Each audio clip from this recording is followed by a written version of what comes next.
Hey everybody, welcome back to Penny for Your Thoughts, where your friendly neighborhood astrophysicist gets more music recommendations. As I explore the kind of music that was out when I was an emo teenager, my eyeliner game appears to be getting stronger. I used 3 different kinds of eyeliner for this look this morning, and one of them's not even eyeliner, it's literally just black body paint that I have left over from a Halloween cosplay that I did last year. So I think you should subscribe just for that. Do it. I've been procrastinating making this video. In fact, I procrastinated so hard that I went and joined a completely different fan base. So if you haven't seen my reaction to the warning, go check that out after you've got this one done. To be honest with you, I did take a look at the lyrics for the songs off of this album, and I was just like, hell no. This is gonna take more emotional labor than I have time for right now, and so I kept delaying it and delaying it and delaying it, but we're here today. I have my armor on, I have my coffee. Let's rock and roll. Today, I'm just gonna be raw dogging the entire 2 EP, Calcutta, Nazareth, and Jericho.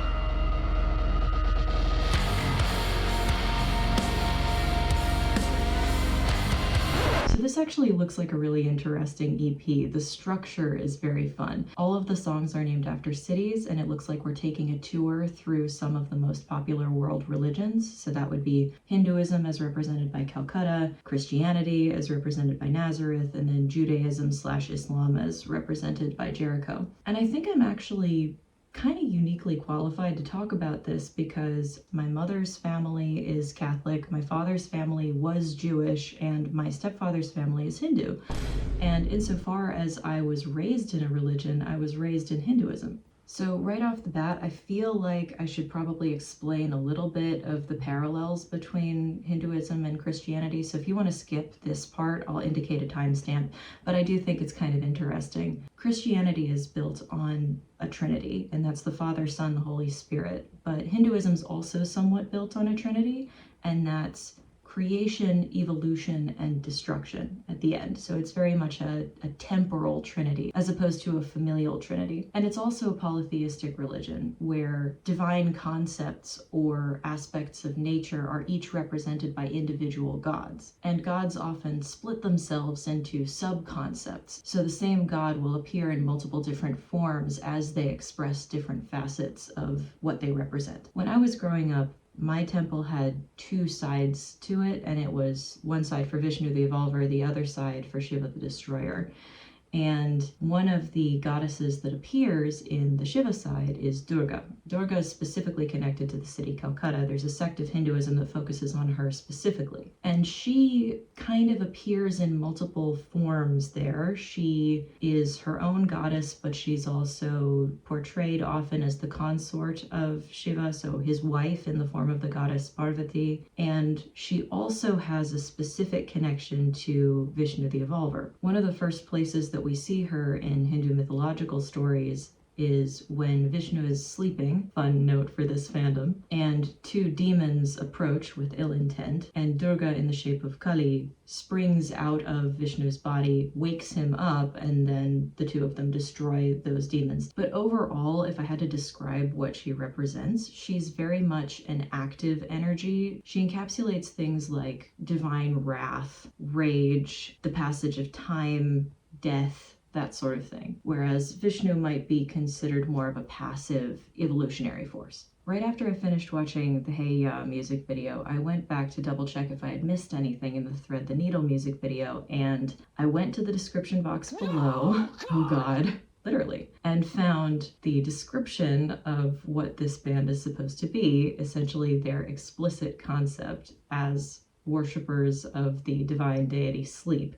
And my first thought was, oh, they're avatars. That makes sense. But Sleep very much feels like a Vishnu kind of guy. You know what I'm saying? So I'm interested to see how they incorporate Calcutta and the patron goddess Kali into this kind of world. By the way, if I ever need to apply for a job, I'm referring to myself as supremely talented. Oh my god, to have the ego of a man. Although, thinking about it now, as the creation of the mind that shares his body, Vessel is really nothing but ego in the Freudian sense.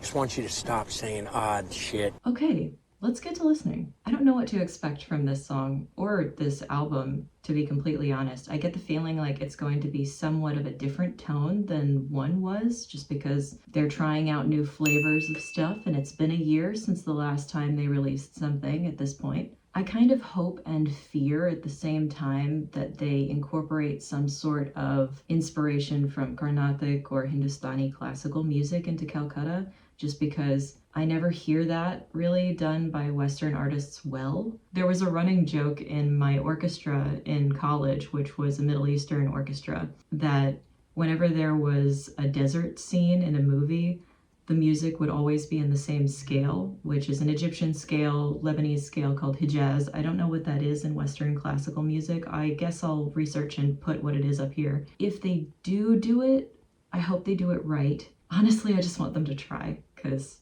trust, I have faith. So let's listen.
Pausing real quick, I like the bell-like overtones that are happening with the chords. I don't know what that's coming from, but it's really pleasant to the ear. I also really like the lyric wrapped and quartered.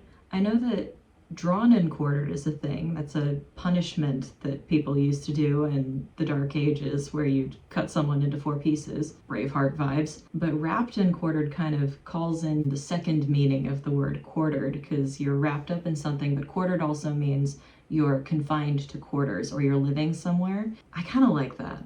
I actually really like that. Double meanings are my thing. Love it so much. Let's continue.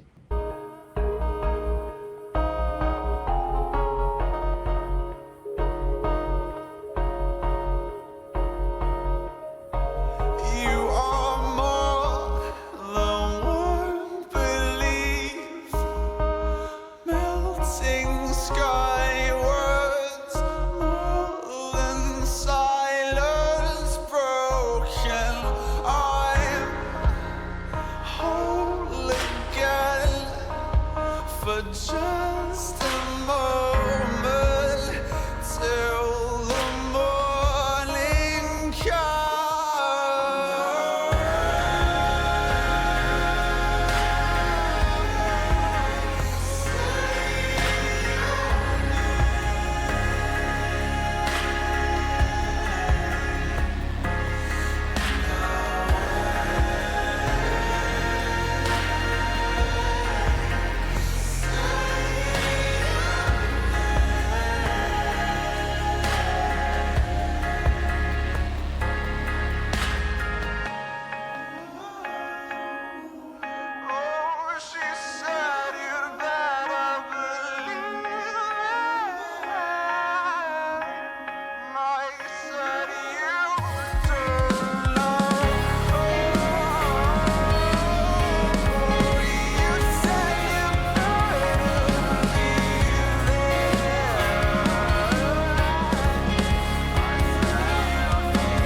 for just a moment.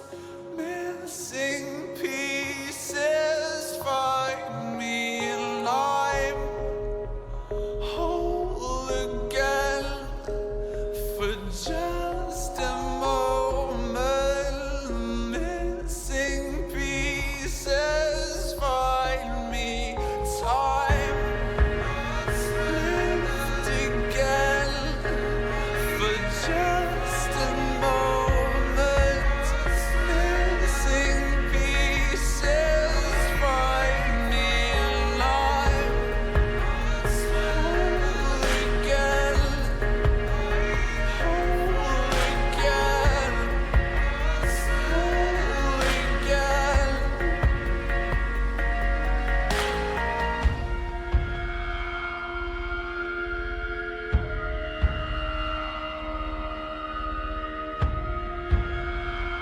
I'm predicting a break, so I'm gonna stop here for a second. Is it weird that the face is making me feel a little uncomfortable? Like, I shouldn't be seeing that. I don't know. Yeah. Also, happy Holi. It's crazy belated. These guys are not the first Brits to get Hindu curious on us. I cite the Beatles, Coldplay. I like the splashing of the colors. I think that it adds a great dimension to the music video. I also really like the circularity of time motif that shows up a lot in Hinduism, especially on the Shiva side of the temple. I'm really liking that. Okay, let's see if I was right about predicting a break.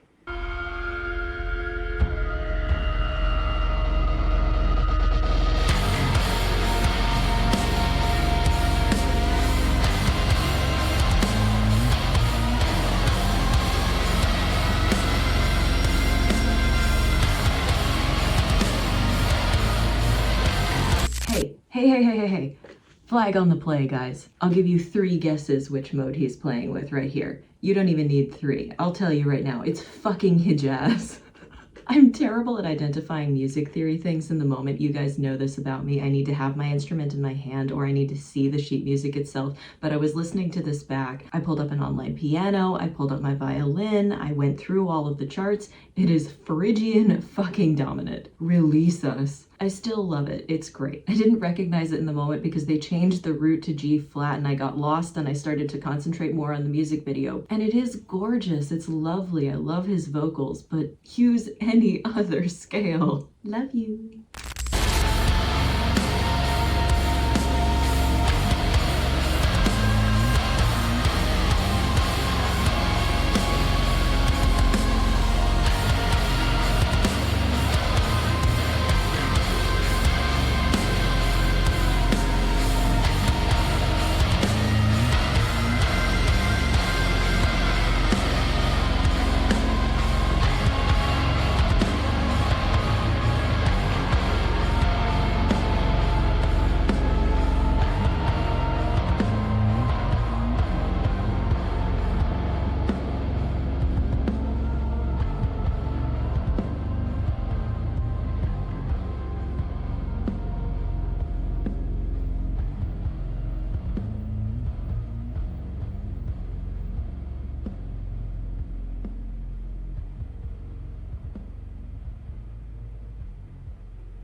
The hell is this? Oh. Okay, so I definitely feel like the themes in this could very well be interpreted the way that I'm doing it, but also I should backtrack and say I don't know whether they read that myth about Kali and Vishnu. I don't know whether that's what they're drawing from. So it could be that I'm just misinterpreting the hell out of this. But for me, that's what I see. Being woken up by your foil, being saved by your opposite. I like it. I think it's sweet, honestly. I think it's very wholesome. With respect to the holy imagery, I know Holi is probably one of the most forward-facing Hindu holidays. A lot of people know about it. It shows up in a lot of music videos. I saw a music video, I forget which one it was though. Maybe I'll try and find it later, but the drummer in that band had set up those little colored holy cakes on his cymbals. I'm sure that it changed the sound quality, but it is a music video, so who cares? But whenever he struck the cymbal, the color would fly up into the sky, which I think that could have been really cool. You'd have to clean the hell out of that kit after. Oh yeah, there's one other thing. There was a scene, sub-scene or something in the music video where there's a woman wearing cellophane around her face and doing lipstick on top of it. I think that's really interesting. I know I'm not the only girly to refer to her makeup as armor or as a mask or as a disguise or something like that. It is a truth that they have managed to express. Okay, moving on to Nazareth. I'm expecting some biblical imagery, I guess. Birthplace of Jesus. Shout out my birthday buddy. I will say, when I was reviewing the lyrics for this album, it was the lyrics to Nazareth that made me delay making this video, because they were so heavy that I really figured I needed time. And hopefully now that I've given myself time to sit with them, I am gonna be ready to imbibe the music. I get the feeling like it's gonna be emotionally taxing.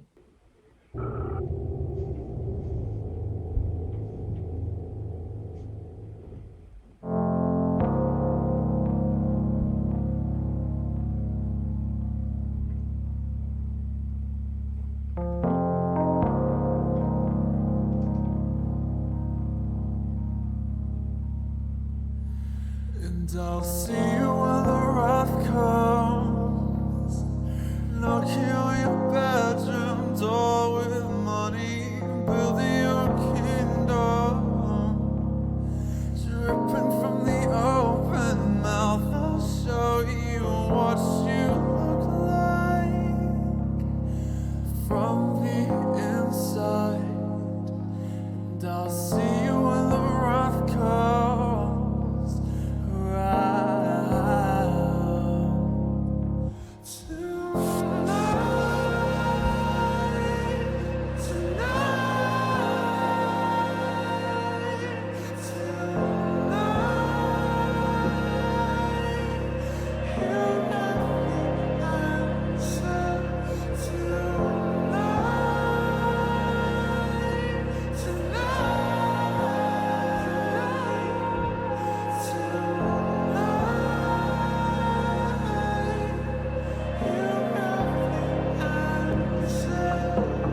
The previous song that we're coming off of, in my humble opinion, is heavily inspired by a goddess that's directly associated with wrath in a positive way.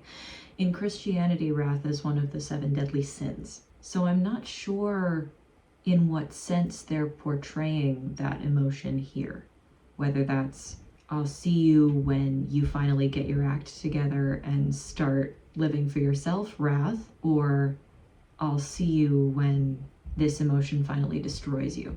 I'm also kind of curious about the line knocking on your bedroom door with money, because I know that the selling out of Jesus by Judas is a big thing in the New Testament, and maybe they're referring to that. However, these are 2 music videos back to back that were released under a record label, and the rest of their stuff is under their own YouTube channel. And I know that back in 2016, 2017, we were still very much living in the label economy musically. So I don't know whether this is more of an introspective line talking about selling out to a label as opposed to keeping your own identity. That's my other thought. I think the production of this song also is starting to be a little bit different from the other ones that I've heard.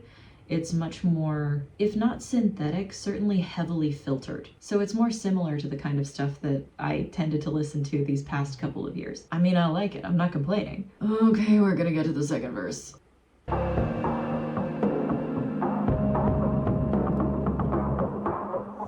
Let's load the gun, make her read the tape in the bathroom mirror, see if she can guess what a hollow point does to a naked body. Let's fuck her up, manifest pain out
Okay, enough of that.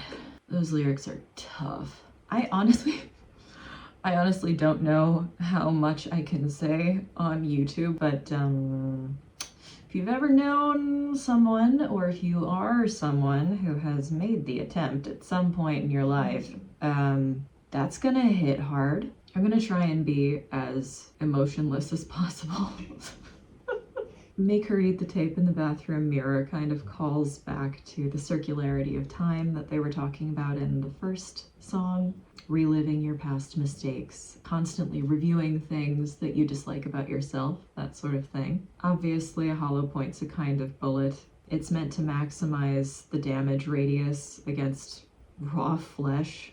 It kind of feels like a chorus of your inner demons, especially the way that the production is done. Like, I'm listening to this through headphones, so when we finally get to "They Won't Be Missing You," what I'm literally hearing is a voice from here saying "they won't be missing you," and then like coming around the back of my head to this other ear. Like, bro, I already do that to myself. Come on. I saw this one video of Anya Taylor-Joy talking about the menu. She says, "I have a thing about feminine rage." I wouldn't class myself as being a fan of particularly hard or violent styles of music, but I actually think that a couple of screams could have been put into the first break of this song, and it actually would have made it better. And if you did that, you could probably add the screams in the first break and dispense with the second one, because I think that it reminded me too much of Thread the Needle, and you don't want to repeat yourself too often. But I actually do really love this song. I think that this one's going to end up on my regular rotation again. I guess I'm a second movement kind of girl. I always was, even in classical music. I preferred second and third movements to first movements, so. But it also very much hurts to listen to. Quite well written. This one's for the girlies. Okay, let's move on to Jericho. What can I say about Jericho? It's next to the Dead Sea. Every once in a while you see influencers floating around in it. It's hypersaline, so it's got so much salt in it that your body is actually less dense than the water itself, molecularly, so you float on top of it. That's pretty cool. Also, obviously, there's a scene in the Old Testament about the siege of Jericho by the Israelites when they were trying to conquer Canaan. The famous thing about that is like, oh, there were trumpets playing when the walls finally came down. It's very, very heroic scene. History is always written by the victors. Am I right? But anyway, let's see if some of that gets called back to.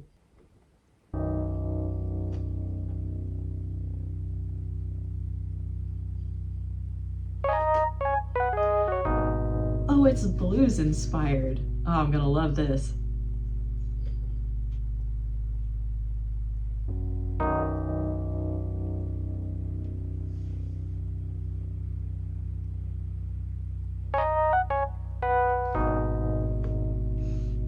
Ah, yes.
Yeah. enough to make the dead switch graves. Take your leave. You taste like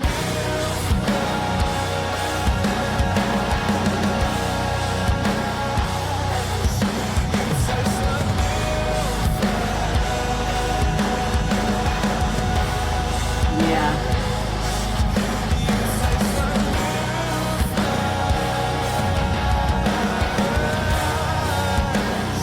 say my name again. Say my name again.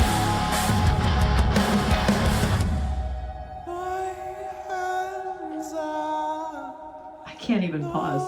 worthy. My hands are worthy. My hands are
I wanted to pause in the middle so that I could do my little mini analyses. I couldn't even pause it. There's no place to pause. I love anything blues inspired, and you can absolutely blues dance to this, which, I mean, guys, if I ever meet a blues dancer out here who's also a fan enough of these guys to blues dance with me, I don't care. Lead, follow, switch, I will dance with you. You don't even need to be good. It seems like, depending on which context you're reading the lyrics in, it could be two different songs. One of them is quite an explicit love song. The other one speaks more to gaining new followers as a group, going forth and conquering your new fan base. At Something in the Way You Lay, very satisfying. I really like that. And I also think it doesn't break the time signature of the song, so you can continue to dance to it. That's my main thing, actually. Can you continue to dance to a song through the break? I feel like I'm gonna have to chew on that line a little bit more as well, because what does it mean to inspire the dead to switch graves?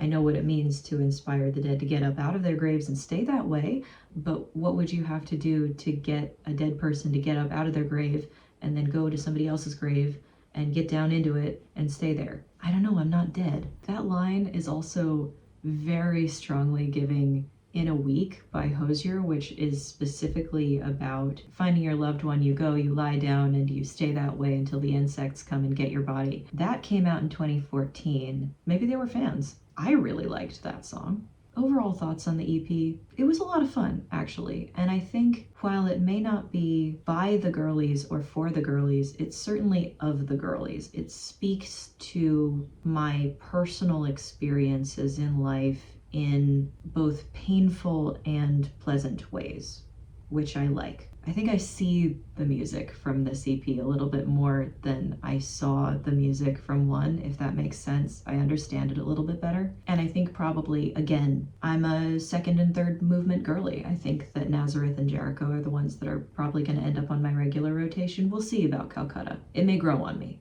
Anyway, yeah, good job. I like. I think my next video on Sleep Token will probably have to be Jaws, for which I will be joined by the dental casts of my teeth over here, my little jaws. So maybe they will take the place for that video of my chicken. but you'll have to wait and see. In the meantime, do let me know if there are any other bands that you would like to see me react to. I'm always on the hunt for new music.